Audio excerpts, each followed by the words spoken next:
అతడే నా సైన్యం పార్ట్ 9. ఎవరితను అని అడుగుతుంది వన్య.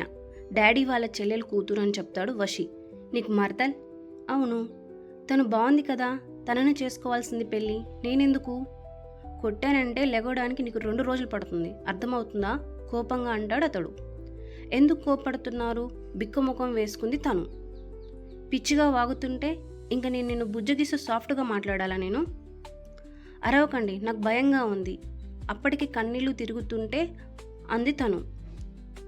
పిసుగ్గా తన చేయి పట్టుకుని రూమ్లోకి తీసుకొని వెళ్ళిన అతడు, ఈవినింగ్ వరకు వెయిట్ చేయి, నీకు ల్యాప్టాప్ ఫోన్ వస్తాయి నీ దగ్గరికి అని చెప్తాడు వషి.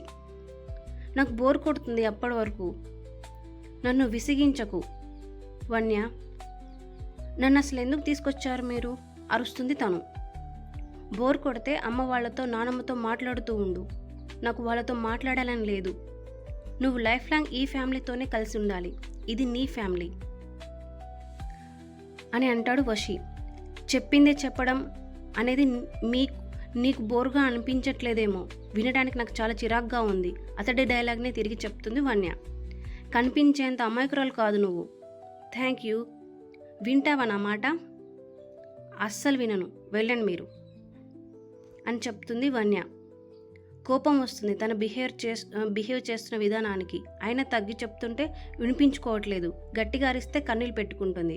ఆమె మీద ఉన్న అతడి కోపం అంతా చూపించలేకపోతున్నాడు. కానీ ఏదో రోజు చూపిస్తే తట్టుకునే శక్తి తనకు ఉందా అని ఆలోచిస్తూ బెడ్ మీద నుంచి లేచి నించుంటాడు. తిను, ఈవినింగ్ సరికే నువ్వు అనుకున్నవి వస్తాయి. అశ్వతో పెద్దగా మాట్లాడకు, సరేనా?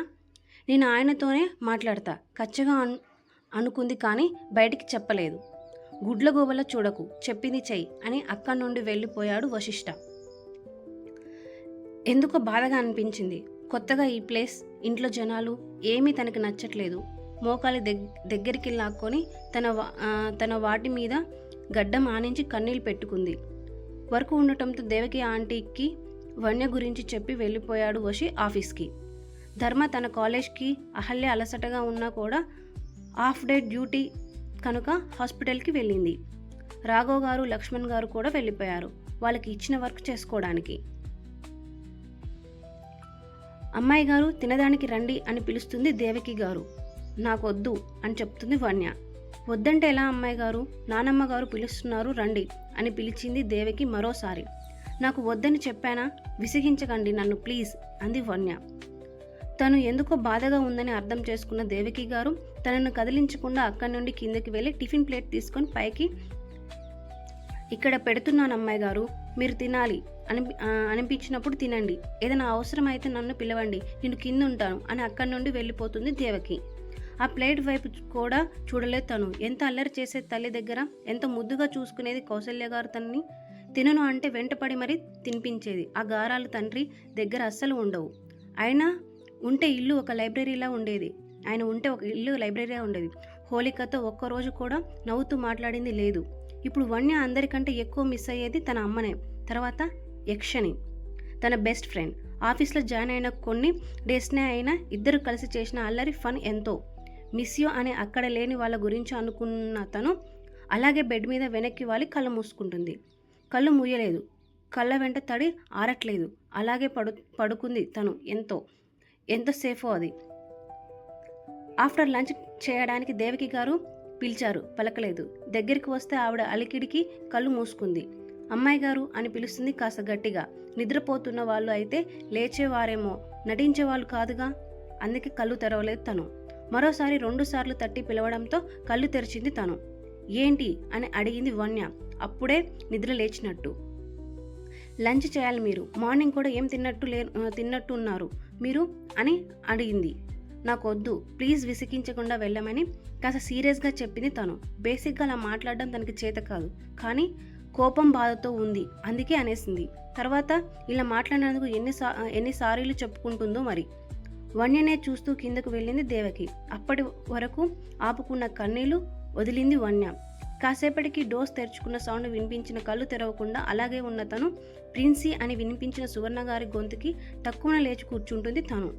ప్రిన్సీ మెల్లిగా, ఎందుకు అంత ఫాస్ట్గా లేస్తున్నావు అని దగ్గరికి వచ్చిన ఆవిడ వన్యని బెడ్ మీద కూర్చోబెట్టి ఏమైంది, ఎందుకురా మార్నింగ్ నుండి ఏం తినలేదంట ఎంతో ప్రేమగా అడిగింది తను బుగ్గ మీద చేయి వేసి. ఆవిడంత ప్రేమగా అడుగుతుంటే తనకి దుఃఖం పొంగుకొస్తున్నా కూడా మాట్లాడలేదు. వషి కాఫీ బాలేదన్నాడని అలిగావా అని ఆవిడ అడగడంతో వాళ్ళ పేరెంట్స్ని మిస్ అవుతున్నారు అని చెప్తే వాళ్ళు అసలు నీ పేరెంట్సే కానే కాదని ఆమె నుండి సమాధానం వస్తుందని ముందే ఊహించి ఆమె అడిగిన దానికి అవునని తల ఊపింది వన్య.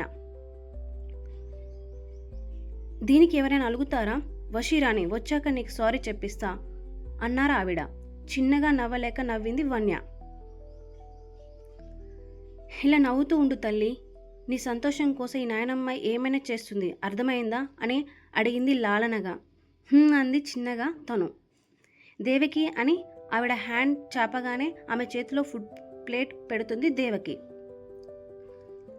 నువ్వు తినకుండా ఉంటే ఎలారా? బాగా తిని స్ట్రాంగ్గా అవ్వాలి.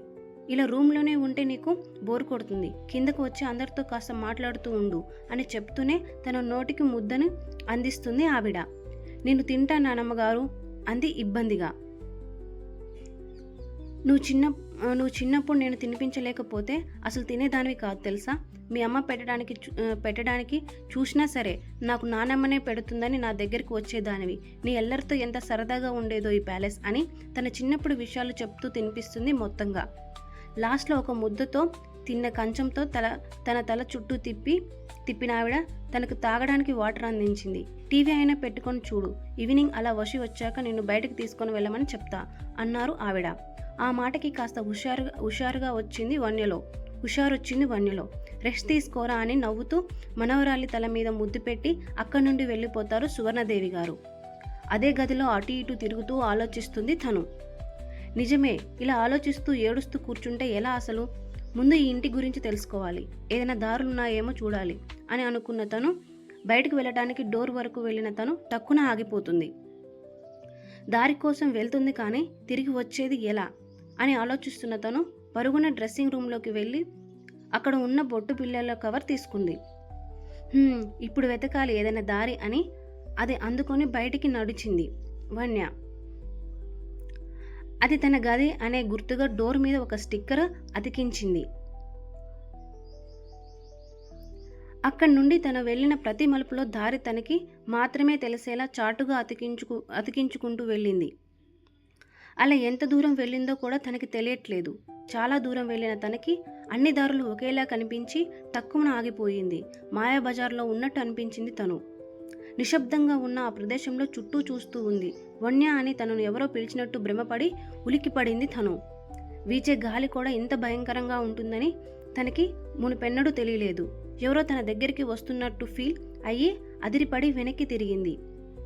అక్కడ ఎవరూ లేరు. ఆమె గొంతులో నుండి గుటక పడింది. భయంతో తన గుండె వేగం పెరిగింది. తన నుదుటి మీద మెడ మీద స్వేదం ఊరింది. వన్య అని మరోసారి గాలిని చీల్చుకుంటూ ఒక పిలుపు తన చెవి చేరినట్టు ఫీల్ అయిన తను భయంతో తన స్కర్ట్ని చేతిని పట్టుకొని పరుగు అందుకుంది. ఆమెను ఎవరు తరుముతున్నట్టు ఫీల్ అయ్యింది తను. అక్కడ ఎవరూ లేరు. ఒంటరిగా ఉన్నప్పుడు కొందరిలో ఇలాంటి భయాలు చాలా నార్మల్. కానీ వన్యకు అలా ఒంటరిగా ఉండాలంటే విపరీతమైన భయం.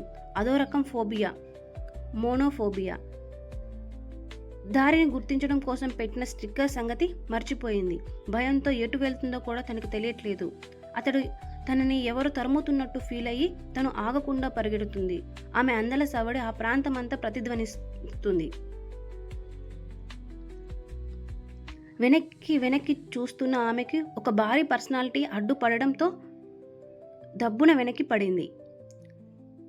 వషి ఏమో అని భయంగా తల ఎత్తి చూసేసరికి తన ఎదురుగా ఉన్నాడు శకుని. అతన్ని చూసి కాస్త ఊపిరి తీసుకున్న తను బెరుకుగా అలానే చూస్తుంటే ఆయాసంతో కదులుతున్న ఆమె గుండెలను కింద పడటం వల్ల చెదిరిన తన స్కర్ట్ వల్ల కనబడుతున్న ఆమె మోకాల్ని కోరికగా చూస్తూ ఆమె ఎదురుగా మోకాలి మీద కూర్చుంటాడు శకుని.